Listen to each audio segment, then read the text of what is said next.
If you are a fan of the NFL on Fox, you know my next guest here on WDHA. Jay Glazer, good morning and welcome.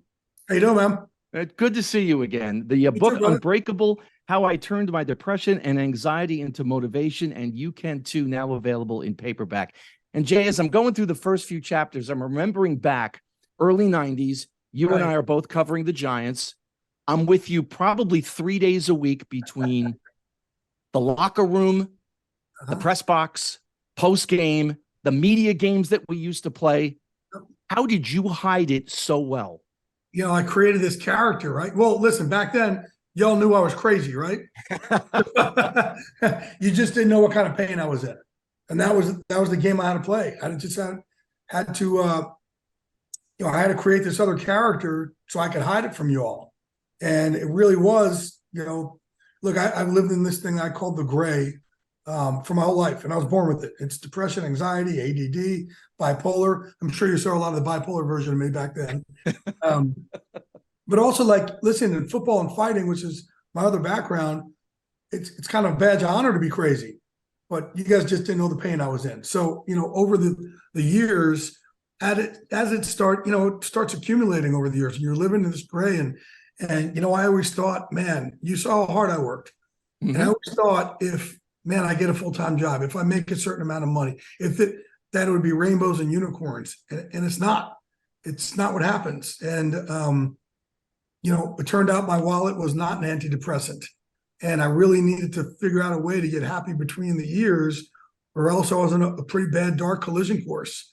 And so what I wanted to do is as time went on, like I wrote a football book with my baby sister, Strahan, and I didn't want to write another football book. So I'm like, man, what can I do here to, be of service, by giving mental health words. Like, we say mental health, but who gives it words? I'm like, I want to be the guy, kind of lead the charge and give it words so we could all have this conversation with each other. Because I'm like, man, if I had somebody to talk about it to all the way back then, I wouldn't have done so much damage to myself in all those years moving forward. And there's a way also we can use all this, our scars of depression, anxiety, we could use these to get a better life for ourselves and make our dreams come true. So that's what I want to do. I want to give it words and really build up one big badass team for all of us. And one of the quotes that sticks out, Jay, your mind goes to the worst sky is falling scenario every time. Everyone's against you. And in the early days of your career, you're struggling. You're not making any money. You're working for this outlet and that outlet, and you're trying to just get a full-time job with doing anything. How did you get past all of that and not let it defeat you when it very, very easily could have? So because the depression and anxiety don't allow you to feel any love from the inside out, it motivates you so much to go try and get some love from the outside in. So that what made me so relentless. You saw me. I was relentless. I was out working everybody, not by a little, by a lot, right? I was the last one in that freaking Giant parking lot every single day until Strahan drove me home at 8:00 at night when everybody was gone at 4, right? It was a constant thing. So I ended up using my depression, anxiety, and this lack of love to motivate myself to go get such great things in the outside in. But also I realized that me being rejected over and over and over and over for all those years for full-time jobs, because I had that lack of self-worth, I was kind of like used to it. I was like, okay, I could exist here. So I kind of used the anxiety almost helped me in that way where, okay, I'm getting turned down. Yeah, I have no self-worth. Yeah, no problem. I'm okay living in this world. And it actually ended up helping me. The way you describe it as the gray, I think is absolutely perfect, because I think of certain periods in my life and that word just captures it perfectly. And, you talk about not being able to celebrate ourselves in terms of birthdays. Boy, I wish I'd been able to figure that out years ago, Jay. I didn't know until I read your book. Really? Yeah, I know, right? It's hard. And I want to give people permission to love themselves up, to go be able to celebrate ourselves. And listen, the one thing I know I have, and it's so funny because I've done a lot since last time you and I saw each other work together back in those early 90s. I've done a lot, but that's not what my equity is. My scars are my equity. The things I've been through, these wars I've been through between my years that I've overcome.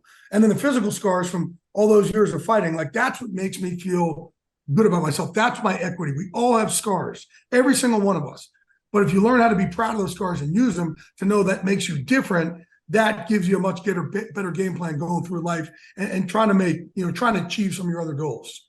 One of the things that I'm really happy that you've done, and you talk about a meeting that you had with Sean McVay, the NFL coach, where, you talked about how many players in your organization, Sean, are dealing with this, not just players, how many people in the front office, how many people in your coaching staff, and his realization of all of that was fascinating to read. Right. Yeah. And well, the funny thing too, is we're sitting there and he asked me, so, what did he say? He said, so you have depression? Yeah. So you just wake up sad every day? Yeah. Why? Because I have depression. I'm nuts. We just got over this. He's like, it's just, and he, but then when Andrew Whitworth said, oh yeah, I wake up, once a month in the fetal position in the corner of my room. He's like, what, you too? And he's like, Sean, what do you think gets me to put a helmet on at 40 years of age and hit my head in Aaron Donald every day? Of course, yes, I got issues. But again, we got to use these issues to move ourselves forward. And look, one thing Sean McVay has realized, beyond realized, since we had this conversation, and for people here who don't know what we're talking about, when I describe in the book what it's like to have depression and anxiety, it's this conversation of me explaining it to Sean McVay, who didn't get it. Well, Sean gets it now because he's gone through it himself, and he has really done a great job of expressing his gratitude to me, saying, man, I wouldn't never have been able to talk about it if we didn't have that conversation. And you saw by him not knowing how to talk about it for all those years, he started imploding the last 2 years, right? That's where we kept talking about him walking away at such an early age. And now I was with him last night. He's in such a better place, understanding what this stress and what this pressure does, and his own anxieties and his own depression, his own gray, and how much it's weighed him down. He's so much freer than he's ever been. The book is called Unbreakable: How I Turned My Depression and Anxiety into Motivation, and you can too. It's now available in paperback. Jay Glazer, best of luck with this, and great to catch up with you again. Yeah, great seeing you again, brother. Appreciate it, man.